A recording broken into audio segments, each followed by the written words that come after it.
paano nga ba magpalaki ng anak kung ikaw ay nasa ibang bansa na may iba pang kultura, tapos nag-aalaga ka, let's say, ng baby, I pero yung baby know. mo di mo maalagaan, nandito. Ang hirap Yeah. po. Na, hindi lang yun. Based sa ibang lugar din yung husband niya at siya eh in demand na boss. Ala! My gosh, Ala, wow. Oo. Anyway, ikikwento yan Boss sa mom atin. pala ito. Yeah, correct. Oo. Very inspiring actually kasi kung paano mo minamanage kasi hindi ka lang nasa isang lugar. Nasa You keep iba't ibang traveling. bansa ka. 'Di ba? Kaya itatanong Oo. natin yan sa ating working mom from Singapore na si Inay Catherine K. Adellanes Francisco. Ayan. Hi! Wow, Hi. Miss Kat, how are you? Thank you for guesting. Very good. I'm very good. Anything for you, MJ. Wow.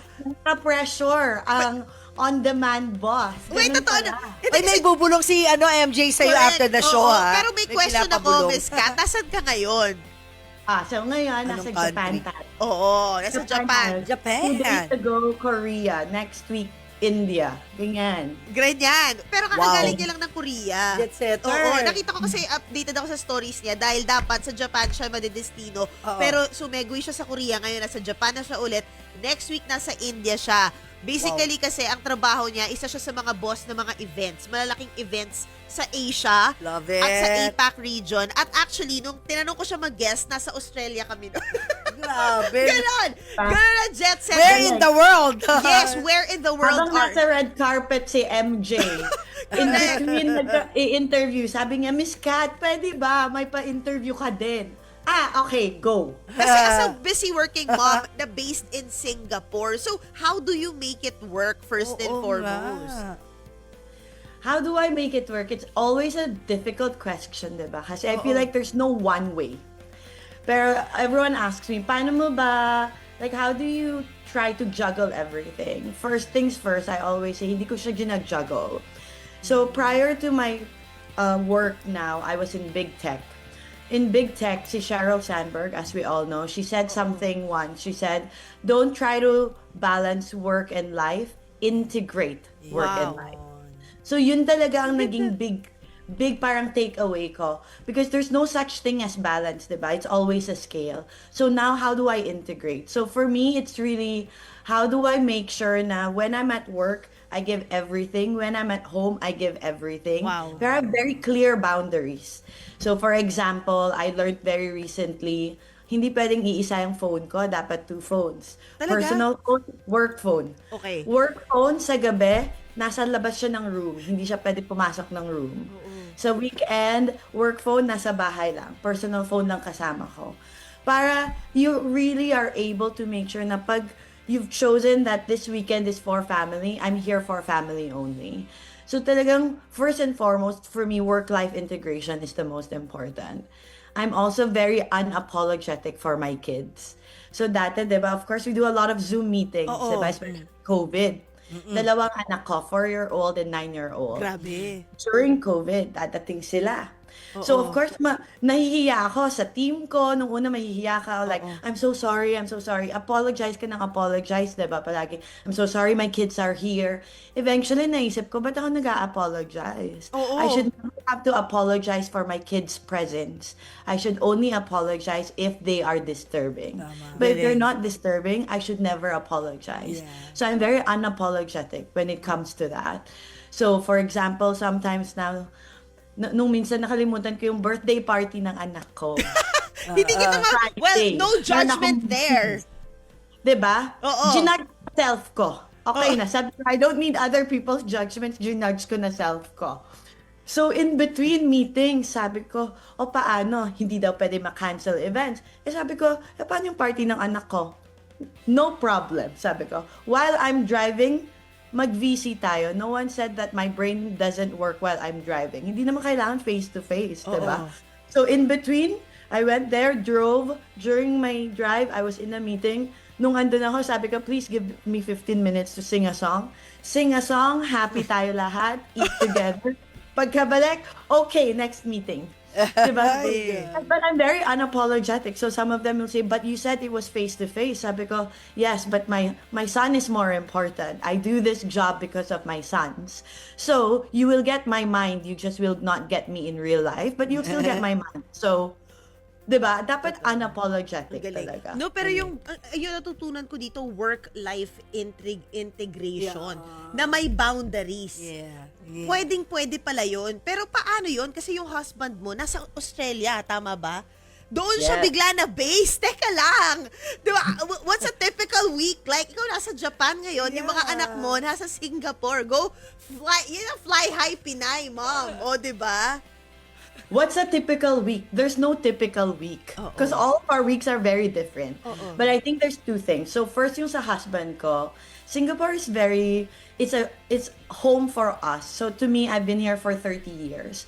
Pero for my husband, he was actually very lucky to get a job in Australia. Okay. And so for us, 'di ba, we spoke to many people and all of our friends palaging sinabi nila, "Oh, once you decide to have kids, your kids should always come first."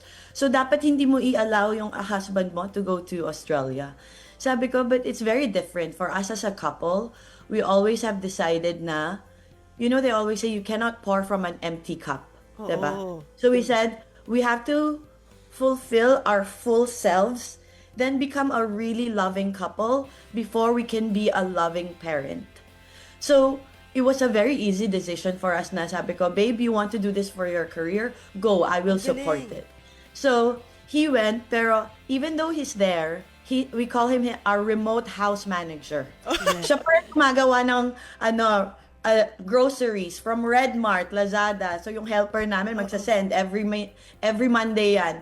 Sir Jeff, kailangan na po ng soap, ng Coke. Ganyan. So siyang magsasend, siyang house manager. Siya din nagre-remind sa akin ngayon ng, tomorrow is dress up day ng kids. So siya talaga nag-manage ng household but from afar. Wow. Kaya. Remote. Kaya naman Ha? pala. Remote house diba? boss. Oo. Oo. But he always said, babe, you have a much busier lifestyle, so I will make sure na I'm still present even though I'm not in Singapore. Which is Galing. super helpful, diba? So, talagang as a couple, we're very strong that way. Kasi give and take kami. Sobra. Tsaka Yeah. sinabi mo, no, na sinusuportahan niyo yung career ng isa't isa. Yeah. Marami sa mga Pilipino na nakikinig ngayon, makaka-relate doon. Dahil ang daming nag-give up ng career na babae o lalaki para sa household nila. Pero ito pala, pag minanage mo ng tama, pwede naman pala na gawin mo yung masaya, kung saan ka masaya sa Yeah, career mo. yeah, for your personal Gagawin growth. mo yung, masaya sa career ko. Pero yung mga anak natin, makukuha pa rin nila yung maximum benefits of parenting natin. Kaya pala. Kaya, pero I think it's two things, diba? Because one, if we don't give each other that space to pursue our own dreams, we might eventually resent each other, diba? Oo. There will come a time na baka, dahil hindi mo ako pinapunta doon, what if?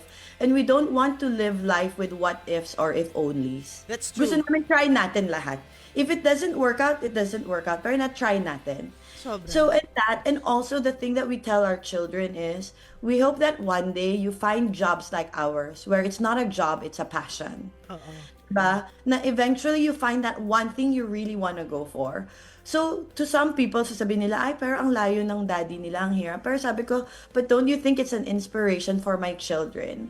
Also, that they can be who they want to be and they can pursue whatever they want to pursue when they grow up. Sobrang ganda. Pero ako may question, intriga lang ako. How often do you see each other? Kasi syempre, importante rin sa couple, yung, alam mo, cuddle time. Isa kay sex life mo. Yeah. Ano ka?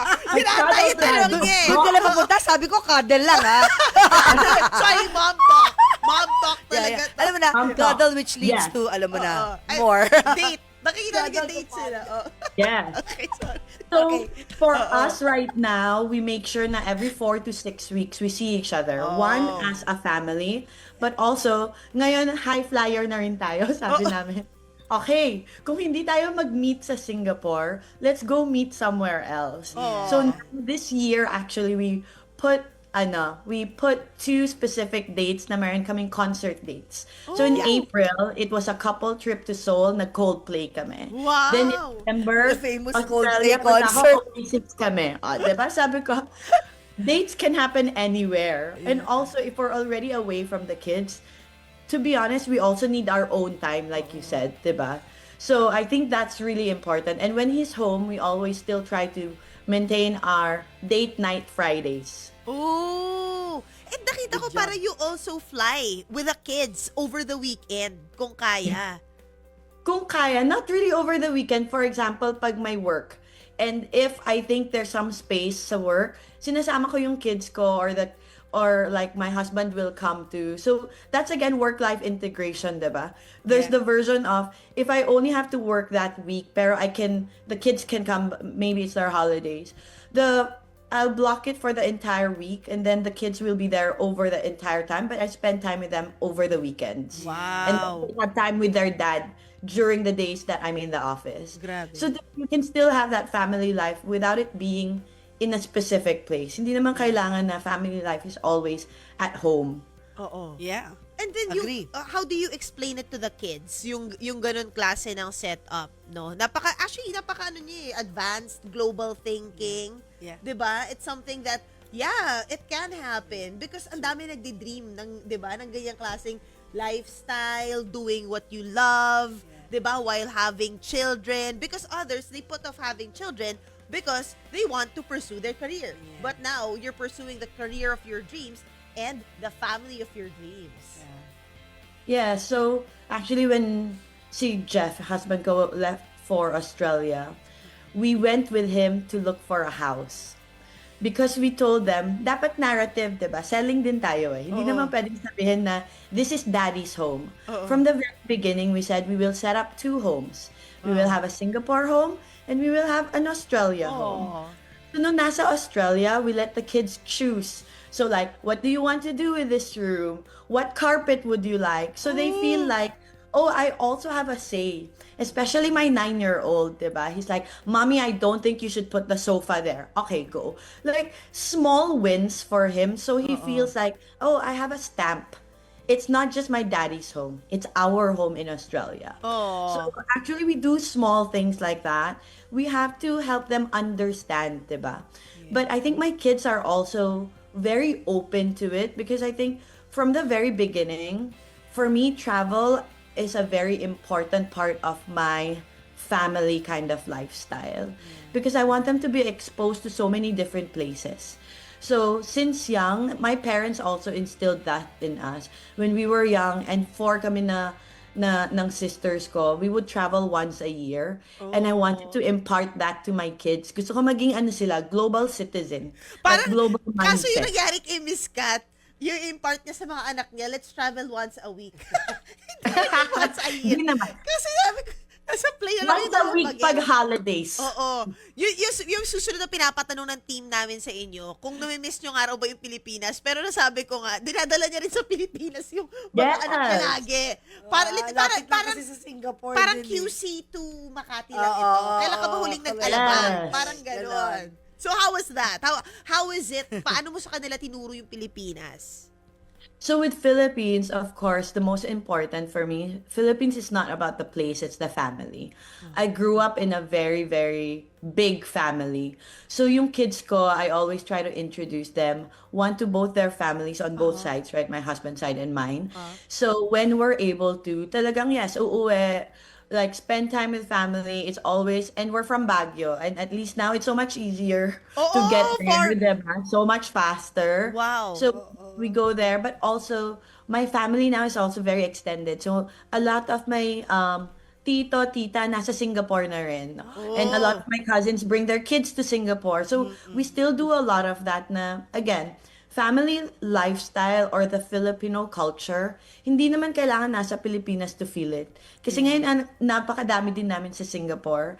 So, we continue to showcase to them the importance of family, especially extended family. Hindi naman kailangan tayo lang. Yan ang very Pinoy, extended family. Kailangan Diba? extended. Sobrang laki. Yeah. Yes.